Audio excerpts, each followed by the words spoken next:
Hey everyone, thanks again for joining another Slim Sports interview. My name is JD. I am your host as always, and joining me today is a 6'9" sophomore forward that is making his way to Arizona State University, Mr. Double Double himself, Bryant Selebangue. What's going on, my guy? Averaging 8 rebounds a game for Tulsa. There he is underneath, throwing it down again. Hey man, thanks for having me, man. It's always a pleasure. Always a pleasure being on here. Absolutely. I got to have you on last season when you were heading over to Tulsa. Great to have you on now that you're going to be going to the Pac-12 for Arizona State, who was just in March Madness. You guys are looking to get back there this upcoming year. I want to talk to you real quick about this past season. When we talked last, you were heading to Tulsa, looking to have a good role with them, get some minutes, do your thing. Not only did you do that, you were their star player. Every single team, when they did the scouting report, they said, you see that guy number 33? We need to guard him.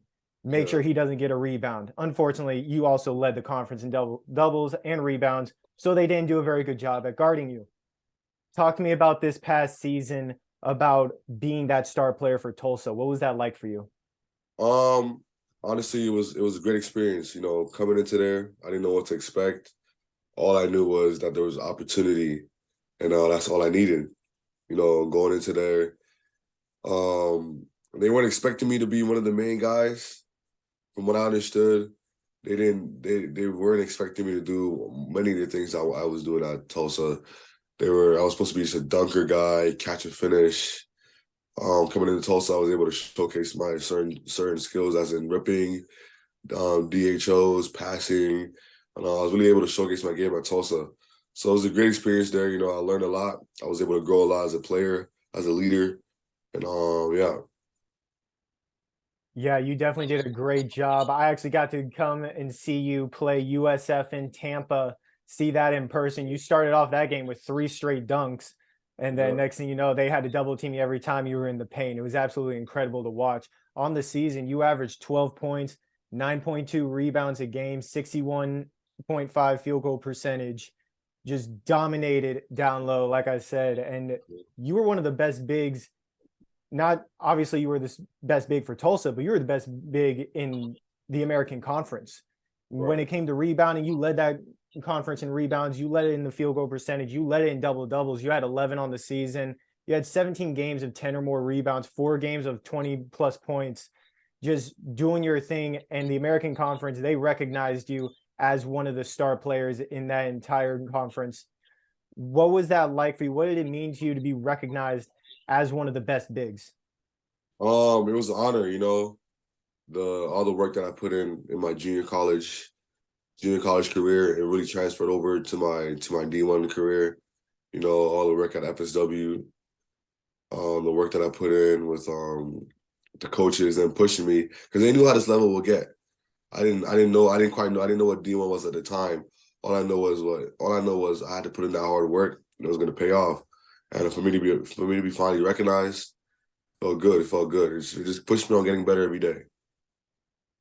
Absolutely. And when you talk about a lot of these bigs in this conference that you were going against every single night, you talk about Jerace Walker, who's looking like he's going to be a lottery pick. DeAndre Williams out of Memphis, he has a shot at getting drafted as well, getting an NBA contract.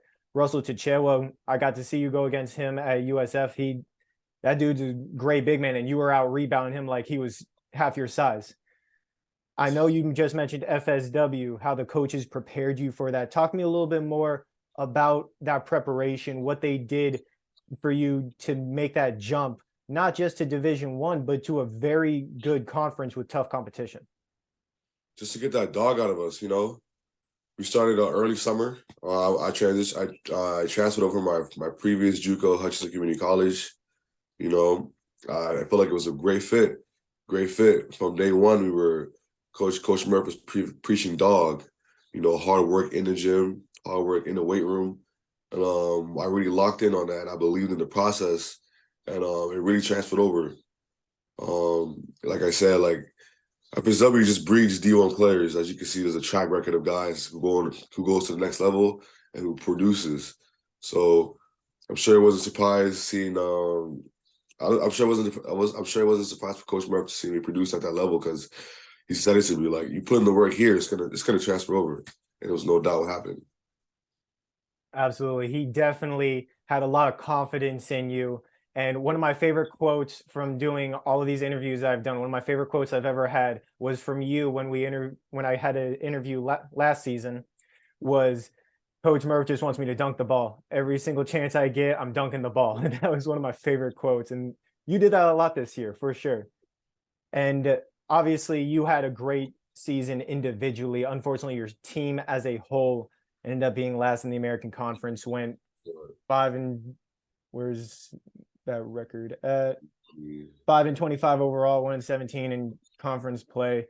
You're actually not the only transfer. There's 11 players transferring from that program, unfortunately. Talk to me about what you did to really try to help spark your team here and there. You had a one game against SMU that went into overtime. You forced that overtime by just hustling, rebound the ball, had a tip in layup that sent the game into overtime. What did you do throughout this season, throughout a tough season, to really try to help your team as much as you could? Consistency, showing up every day. Really, I like to treat myself as a pro. I consider myself a professional basketball player as of now, and just showing up every day. No complaints, no complaining about anything. Just treating it like a job for real, and that helped me to be consistent throughout the whole year. Come games, come practices, I know what I'm going to do. I know what my job is. I never try to really step outside what I do. I just stick to what I know best, what I do best. And that's what helped me stay consistent throughout every game, whether we're up, whether we're down. I know what I got to do on the court. And hopefully the players on my team, they're seeing that. I was able to encourage them as well that, hey, we may be down, but that doesn't give us an excuse to play softer or to play not as hard. So that's just one thing I preach, just consistency, keeping our mindset no matter what. Absolutely. And like you said, you did that throughout the season. That's why you set records. You got so many accolades throughout the season, just being that dominant big man, being that consistent big man and player that you always have been. And now you're obviously heading to Arizona State. I know that was a very tough decision for you to make entering that transfer portal. What went into making that decision, and what was it like for you going through that process and getting recruited by so many high major caliber teams? It was a tough process, like you mentioned. Going into the portal, you might not know how you could come out.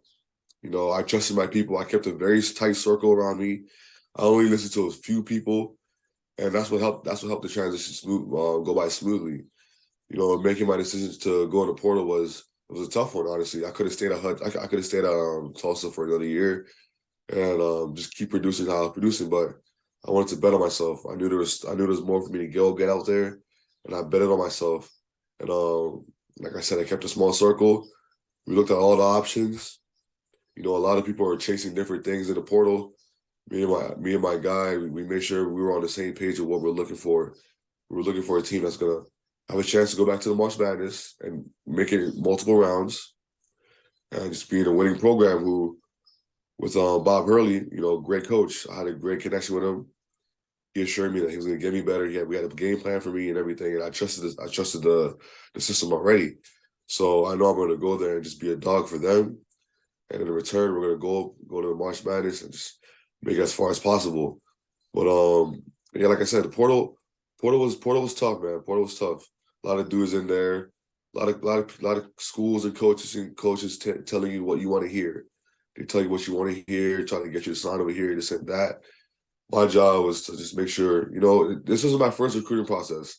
I've been through many, coming into JUCO, leaving JUCO, all that. So I already understood what I needed to look for, what I needed to hear, and Arizona State fit that description perfectly. Absolutely. And Arizona State was one of the many schools hitting you up. From what I saw through social media and online, you had Oklahoma State, Arkansas, UCF, Florida, TCU, Vanderbilt. I mean, so many high major caliber Pac-12, SEC, ACC teams. They saw the talent that you have and they wanted to bring you into the program. Luckily for Arizona State, they got you. I mean, they saw you put up great numbers. I mean, 22-13 versus Tulane last year, 24-14 against SMU, 21-10 against USF, just dominating night in and night out. The consistency that you always preach. I know you ended up going on that visit to Arizona State, got to try on the gear, which looked awesome, by the way. I love the pitchfork. That was really cool. Which Got fuck was to, it? Cool. yeah, got to meet the coaches and check out the facilities. What was that like on that visit with Arizona State, and what really clinched that decision? Oh, it was beautiful, man. The place, the campus was beautiful. The city was beautiful. Amazing weather. My coach always joked to me back in high school. My high school coach joked to me. He's like, "You need to be somewhere hot." And looking at all that FSW was somewhere it was hot. And I don't know what it is with the sun and everything with me, but I'm able to absorb that energy and just really go out there and produce for real. But it was like an inside joke me always had. But with Arizona State, it was a no brainer. Honestly, the coaching staff was invested in me. I was able to watch film. They were able to dissect my game, and they already had a game plan for me. And to me, that's amazing. Just to be able to for them to already know what they want to do with me, how they want me to produce and everything. And like I mentioned earlier, I had a great talk with Coach Bob Hurley. He's a great guy. He's a winner. He's a winner. He has a track record of winning all his life, and it shows. And I want to be part of that winning program. So it was a no brainer for me to go to Arizona State. Yeah, absolutely. And you're going to be going against even more tough competition this upcoming year in the Pac-12. I know we said the American was tough. Pac-12, that's even tougher. You're talking about teams like Colorado, USC, Arizona, UCLA, whole lot of talent. You talk about Bronny James, LeBron James's kid. He just committed to USC. You're going to be going against him. LeBron James is probably going to be in the crowd. Hopefully, you get a dunk on his son. That'd be pretty cool. Yeah. One of the ones that I really want to mention because I think this is awesome. We talked about FSW, how it breeds Division One talent, and this past season, FSW alumni was going against each other on a weekly basis. You were actually in a tournament earlier this season at Coastal Carolina where another FSW alumni was with Boise State in that same tournament. So it's just kind of small world type field. This upcoming season, you're going against Oregon that has two more FSW alumni in Cario Oquendo and Jadrian Tracy, who is one of your teammates back at FSW. How excited are you to be able to go against these other FSW alumni in such a big stage? I'm excited. I'm excited. All I know is it's going to be a battle. Like I mentioned earlier, FSW produces nothing but dogs, and it's going to be a dogfight. Those guys are great players. I would have loved to play my season with Jadrian that one year, but he had to sit out. But he's a great player. Cario too, great athlete. You know, I've watched these guys play. I've seen what they can do. And yeah, I'm sure it's gonna be a big battle. So I'm excited for that as well. And you mentioned Bonnie as well, right? Oh yeah, Bonnie go to USC. So that's a big thing. You know, it's a big stage. They're big players. And one thing about making my decision to go to the Pac-12 was, yeah, there's bigs, yeah, there's guys that do what they do, but I'm going to be able to really stand out in this conference because, like I said, with the rebounding numbers, just my activity and my activeness, my athleticism, I'm gonna be able to stand out in this conference. I'm gonna be one of the better known bigs in this conference. So, and on top of that, I'm adding on to my game as well because people are obviously going to scout my game from Tulsa, but they don't know that coming into the summer, I'm going to be working on certain things that it's going to be a surprise for guys. So I'm definitely excited for this year. It's going to be a great year. Absolutely. And I'm sure you already on some NBA scouts radars with what you did at Tulsa. There's no doubt with what you're going to do at Arizona State. NBA scouts are at your games every single night, so you're going to have a good chance to show them what you can do. And you're one of a couple of transfers coming in for Arizona State. They went into the transfer portal, did what they did, and they got a good group. Besides yourself, they're also bringing in Adam Miller and Sean Phillips from LSU, two great talents there. And then another junior college product in Malachi Davis coming from Tallahassee. He averaged 30 points a game in the national tournament at the NJCAA level this past season. Absolute bucket getter. We actually played each other in high school. That was we played against each other quite a few times. That's my guy. That's my guy. Proud of him too. JUCO product. Great kid. So yeah, I'm excited about the squad coming in. It's a no-brainer. I seen who they were signing. I was like, the guards with the Frankie, the guard that they already had last year. He averaged 5 assists a game. I mean, if I'm able to play with a guard who loves to pass, who loves to find me, it's game over. Because just my ability to catch difficult passes, screen and roll, a lot of things that are going to play into factor that's going to make this team really good. And I'm really excited to see how we're going to turn out. Oh yeah, I definitely can't wait to see what you guys do. There's no doubt in my mind that you're going to be making it back to March Madness, and I know you talked about it a little bit before. You're going to be working on a lot of stuff to help get ready for next season.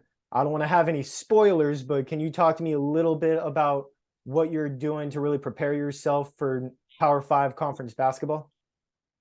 Obviously looking at my numbers, one thing that stood out that was poor for my case was my free throw percentage. I was only able to shoot 50% this year. And that's something I'll be working on a lot this summer. And I'm currently working on right now. Planning on getting to the playing more physical than what I did at Tulsa. So with that, I'm planning on getting to the line more. And when I get into the line more, I'll be able to knock down more free throws. So that's one thing already that I want to be able to that I'm going to be able to do. And in terms of style of play, be able to hit a consistent jumper. That's one thing I actually want to add to my game. And because I know guys what they're gonna do is just gonna pack the paint, just send it, or either send a double or pack the paint. So definitely work on my passing, my decision making, stuff like that. Just a little stuff that's gonna make my game expand even more. But yeah, that's all I can say for now. Oh yeah, absolutely, man. I cannot wait to see what you do next season. You already know I was tuned into all of your games this year. I'm for sure tuned into all of your games next year. Yeah. I cannot wait to see what you do with Arizona State. And there's no doubt in my mind you guys are going to be making it throughout March Madness tournament, making it a great run. Hopefully, get that national championship. So let's see what happens. Thank you so much for doing this with me, man. You know you're my brother for life. I'm going to be supporting you always. Thank you for doing this with me, B. For sure, man. Take care, bro. Easy. Absolutely. You too.